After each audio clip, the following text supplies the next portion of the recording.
First game action of the new year for several teams throughout the desert Southwest. Welcome back into sports, everyone. A bunch of local basketball teams hitting the hardwood for out-of-town tournaments today. And starting with a Yuma versus the Valley matchup, Brawley taking on Kofa in the Grossmont tournament. Wildcats taking this one 37-27 for their 6th win on the season. Brawley already back at it tomorrow as they'll stay in San Diego to take on Mira Mesa. Lady Kings, meanwhile, set for a week-long break before they head to Brown on January 10th. The Yuma Catholic boys basketball team defeating Arcadia 42-36 to begin the Tournament of Champions at Dobson High. Fernando Vasquez Lima leading the Rocks with 10 points and 11 boards. Sir Stokes added 8 points and 6 boards, and Noe Zamudio pitched in with 8 points and 3 steals. The Lady Shamrocks also in tournament play to start 2025. The girls fell 49-46 to the Eatonville Cruisers of Washington in the Coyote Basketball Invitational. Amanda Wiley leading the Lady Rocks with 17 points. Amelia Borrallo and Sadie Estes chipped in with 8 points each. And last but certainly not least, San Pasqual girls hoops with a tournament win. The Warriors taking down Chino Valley 48-28 out in Phoenix for the Epic tournament. San Pasqual now 6-2 on the young season.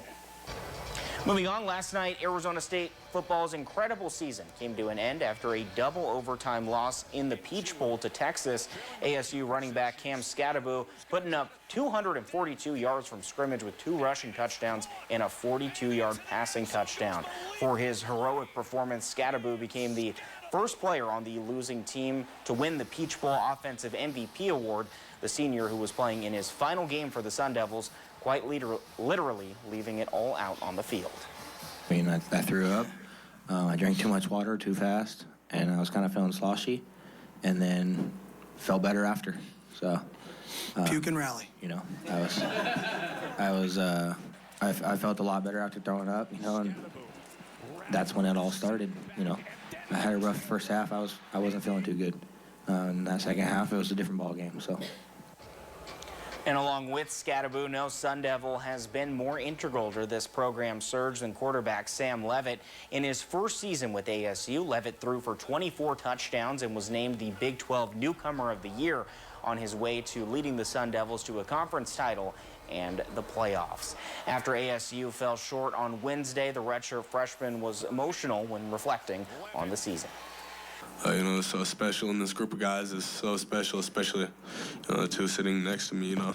Just the amount of time that I spent with them and, just the work that we put in. It's just going to hurt me not to be with him next year. Obviously I got another year, but I'm just going to go into this next season and, not take anything for granted, off-season workouts, the late nights in the facility and everything like that, so, yeah.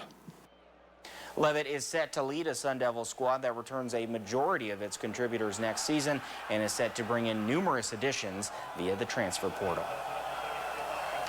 And staying with the playoff, the final spot in the semifinals is now filled this afternoon in the Sugar Bowl. Had Notre Dame facing off against Georgia. Winner on to face Penn State in the Orange Bowl on January 9th. And that will be the Fighting Irish, who held off the Bulldogs for a impressive 23-10 victory. And more winter sports teams resuming their seasons tomorrow as well. Biggest game on the slate out in El Centro. Yuma Catholic boys soccer heading down I-8 to take on Central. Be sure to tune in tomorrow night to see what goes down. But for now, that's all the time we have for sports.